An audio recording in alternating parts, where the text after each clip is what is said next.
യേശുക്രിസ്തുവിൻ്റെ ധന്യനാമത്തിൽ എല്ലാവർക്കും സ്നേഹവന്ദനം. സ്നേഹത്തിൻ്റെ അപ്പോസ്തലനായ യോഹന്നാൻ തൻ്റെ ലേഖനത്തിൽ നൽകിയ 2 വാക്യങ്ങൾ പുതിയ വർഷം ശ്രദ്ധയിൽ കൊണ്ടുവരട്ടെ. 1, നാം മരണം വിട്ട് ജീവനിൽ കടന്നിരിക്കുന്നു എന്ന് സഹോദരന്മാരെ സ്നേഹിക്കുന്നതിനാൽ നമുക്കറിയാം. സ്നേഹിക്കാത്തവൻ മരണത്തിൽ വസിക്കുന്നു. 1 യോഹന്നാൻ 3:14. 2, ദൈവം നമ്മെ ഇങ്ങനെ സ്നേഹിച്ചു എങ്കിൽ നാമും അന്യോന്യം സ്നേഹിക്കേണ്ടതാകുന്നു. 1 യോഹന്നാൻ 4:11. യേശു കർത്താവ് തന്നെ അനുഗമിക്കുന്നവർക്ക് നൽകിയ പുതിയ കൽപ്പനയാണ് നിങ്ങൾ തമ്മിൽ തമ്മിൽ സ്നേഹിക്കണം എന്നത്. നാം ജീവനിലാണോ മരണത്തിലാണോ വസിക്കുന്നത് എന്നതിൻ്റെ കാണപ്പെടുന്ന തെളിവാണ് പരസ്പരമുള്ള സ്നേഹം. ഞാൻ എൻ്റേത് എനിക്കുള്ളത് എന്ന സ്വാർത്ഥ ചിന്താഗതി സമൂഹത്തിൽ പടർന്നു പന്തലിച്ചതിൻ്റെ ഫലമായി ഇന്ന് സ്നേഹം നഷ്ടപ്പെട്ടിരിക്കുന്നു. സ്വാർത്ഥതയ്ക്ക് മറ്റുള്ളവരെ കരുതുവാനോ സ്നേഹിപ്പാനോ ശുശ്രൂഷിപ്പാനോ ഒരിക്കലും കഴിയില്ല. സ്വാർത്ഥതയാണ് സഹോദരനെ കൊല്ലുവാൻ പ്രേരിപ്പിക്കുന്നത്. സ്വാർത്ഥത ഭാര്യയെയും മക്കളെയും ബലിയാടുകളാക്കുന്നു. സ്വാർത്ഥതയുടെ ഫലമായി സ്നേഹം, കരുണ, ദയ, കുടുംബ ബന്ധങ്ങൾ, ധാർമ്മിക മൂല്യങ്ങൾ എല്ലാം നഷ്ടമായിരിക്കുന്നു. നമുക്ക് സ്വാർത്ഥത വെടിയാം. നമുക്ക് തമ്മിൽ തമ്മിൽ സ്നേഹിക്കാം. ജീവനിൽ വസിക്കുന്നവരായി നമുക്ക് തീരാം. ആൽബർട്ട് ന്യൂറൻ എന്ന ചിത്രകാരൻ്റെ പ്രശസ്തമായ ചിത്രമാണ് പ്രാർത്ഥിക്കുന്ന കരങ്ങൾ. ജർമ്മൻകാരനായ പ്രിൻസും ആൽബർട്ടും സഹോദരന്മാരാണ്. ഇരുവർക്കും ചിത്രകല അഭ്യസിക്കണമെന്ന് ആഗ്രഹമുണ്ടായി. പക്ഷെ ദാരിദ്ര്യം അവരെ തടസ്സപ്പെടുത്തി. ഈ സമയം അനുജനായ ആൽബർട്ടിൻ്റെ ഉള്ളിൽ പൊന്തി വന്ന ആശയം അവൻ ജ്യേഷ്ഠനോട് പറഞ്ഞു. ജ്യേഷ്ഠന് കാര്യം ചെയ്യുക, ചിത്രകല പഠിക്കാനായി പോവുക. ജ്യേഷ്ഠന് ആവശ്യമായ പണം ഞാൻ ജോലി ചെയ്ത് തരാം. തൻ്റെ അനുജനും ചിത്രകലയോട് താല്പര്യമുണ്ടെന്ന് പ്രിൻസിന് അറിയാമായിരുന്നു. എങ്കിലും അവൻ തന്നോടുള്ള സ്നേഹം നിമിത്തം അവൻ്റെ ആഗ്രഹം ഉപേക്ഷിപ്പാൻ തയ്യാറായതുകൊണ്ട് ജ്യേഷ്ഠൻ്റെ ഹൃദയം നൊന്തു. അയാൾ അനുജനോട് പറഞ്ഞു, നീ എന്നെക്കാൾ ചെറുപ്പമാണ്, അതിനാൽ നീ ചിത്രകല പഠിക്കണം. ഞാൻ നിനക്ക് വേണ്ടി പണിയെടുത്ത് പണമുണ്ടാക്കിക്കൊള്ളാം. എന്നാൽ ജ്യേഷ്ഠൻ തനിക്ക് വേണ്ടി പണിയെടുക്കുന്നതിനെ അനുജൻ എതിർത്തു. ഒടുവിൽ അവർ ഇരുവരും ഒരു തീരുമാനമെടുത്തു. ആദ്യം ആൽബർട്ട് ചിത്രകല പഠിക്കട്ടെ, അതിനുശേഷം ജ്യേഷ്ഠന് ചിത്രകല പഠിക്കാം. ആൽബർട്ട് ചിത്രകലാ പഠനം തുടങ്ങി. അവൻ ആവശ്യമായ പണം ഫാക്ടറിയിൽ പണിയെടുത്ത് ജ്യേഷ്ഠൻ കൊടുത്തുകൊണ്ടേയിരുന്നു. അങ്ങനെ ആൽബർട്ട് നല്ല ഒരു ചിത്രകാരനായി പൊരുത്തു വന്നു. തുടർന്ന് ജ്യേഷ്ഠൻ ചിത്രകലാ പഠനത്തിനും അനുജൻ ഫാക്ടറിയിൽ ജോലിക്കും പോകുവാനുള്ള തവണയായി. സഹോദരന്മാർ തമ്മിൽ കണ്ടുമുട്ടി.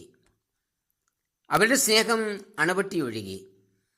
അവർ പരസ്പരം ആലിംഗനം ചെയ്തു. അപ്പോഴാണ് ആൽബർട്ട് ഒരു കാര്യം മനസ്സിലാക്കിയത്. തൻ്റെ ജ്യേഷ്ഠൻ്റെ കൈകൾ പെൻസിൽ പിടിക്കുവാൻ വയ്യാത്ത വിധം പൊട്ടിത്താഴമ്പായിരിക്കുന്നു. ആൽബർട്ട് പൊട്ടിക്കരഞ്ഞു. അവൻ്റെ ഹൃദയം സഹോദരനുള്ള സ്നേഹത്തിൽ വിങ്ങിപ്പൊട്ടി. തൻ്റെ ജ്യേഷ്ഠൻ തനിക്ക് വേണ്ടി എത്രമാത്രം കഷ്ടപ്പെട്ടിരിക്കുന്നു. ആൽബർട്ട് ദുഃഖത്തോട് സഹോദരനോട് പറഞ്ഞു, ജ്യേഷ്ഠൻ്റെ സ്നേഹത്തിൻ്റെയും ത്യാഗത്തിൻ്റെയും ഉജ്ജ്വല കഥ പറയുന്ന ഈ കരങ്ങളുടെ ചിത്രം ഞാൻ വരയ്ക്കും. അത് എന്നും മനുഷ്യഹൃദയങ്ങളിൽ ജീവിക്കും. ആൽബർട്ട് ആ കരങ്ങൾ തൻ്റെ ക്യാൻവാസിൽ വരച്ചു. അതാണ് പ്രാർത്ഥിക്കുന്ന കരങ്ങൾ, പ്രേയിങ് ഹാൻഡ്സ്. ഇന്നും മനുഷ്യഹൃദയങ്ങളിൽ ജീവിക്കുന്ന ചിത്രമാണ് ഇത്. ആൽബർട്ടിൻ്റെയും പ്രിൻസിൻ്റെയും സ്നേഹം ത്യാഗം ചെയ്യുന്നതിന് ഇടയാക്കി. ഈ സ്നേഹമാണ് ഇന്ന് നമുക്ക് ആവശ്യം.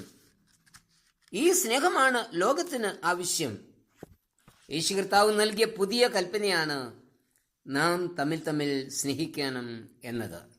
യോഹന്നാൻ 13:34 വാക്യം. ഈ സ്നേഹമാണ് യേശു കർത്താവ് കാൽവരി കുരിശിലെ യാഗത്തിൽ കൂടി നമുക്ക് നൽകിയത്. സ്നേഹിക്കുന്നവൻ ജീവനിൽ കടന്നിരിക്കുന്നു, സ്നേഹിക്കാത്തവനോ മരണത്തിലും. നാം ജീവന്റെ അവകാശികളോ അതോ മരണത്തിൻ്റെ അവകാശികളോ? കർത്താവേ, ജീവൻ പ്രാപിപ്പാനായി ഈ പുതിയ വർഷത്തിൽ സ്നേഹത്തിൻ്റെ ആത്മാവിനെ എന്നിൽ തരണമേ. ആമേൻ.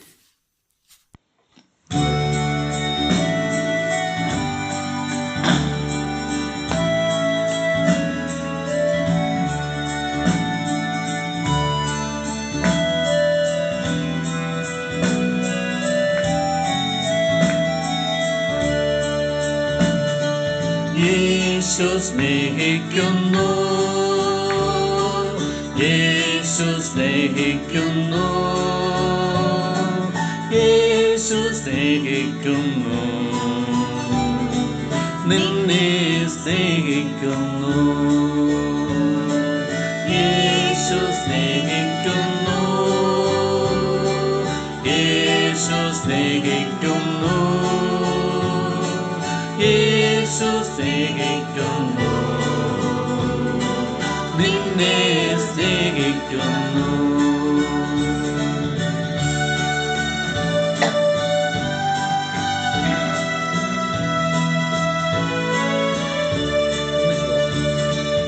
പാപികൾക്ക് ശ്വാസദായകനായി പാരിൽ വന്നോദാ, പാപികൾക്ക് ശ്വാസദായകനായി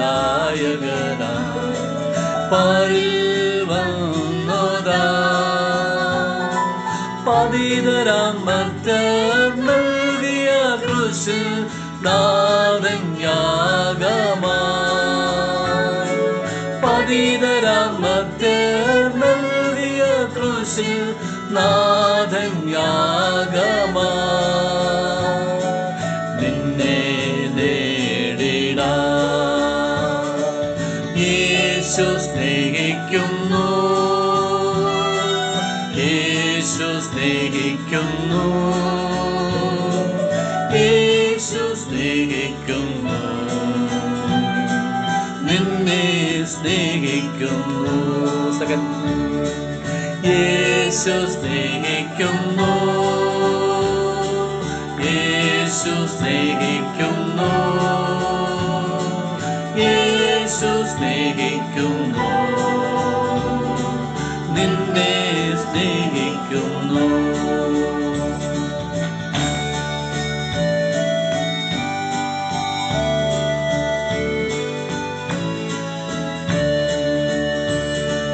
ക്ലേശങ്ങളാൽ മനം തകർന്നിടുവോരേ, ആശ്രയഹീനരേ, ക്ലേശങ്ങളാൽ മനം തകർന്നിടുവോരേ, ആശ്രയഹീനരേ,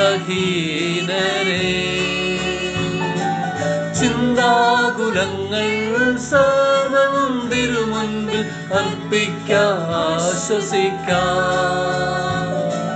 ചിന്താകുലങ്ങൾ സർവ്വവും തിരുമുൻപിൽ അർപ്പിക്കാം, ആശ്വസിക്കാം. നിൻ ഭാരം താൻ ചുമക്കും.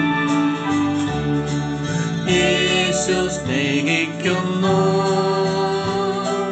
യേശു സ്നേഹിക്കുന്നു, യേശു സ്നേഹിക്കുന്നു, നിന്നെ സ്നേഹിക്കുന്നു. യേശു സ്നേഹിക്കുന്നു, യേശു സ്നേഹിക്കുന്നു, യേശു സ്നേഹിക്കുന്നു, നിന്നെ സ്നേഹിക്കുന്നു.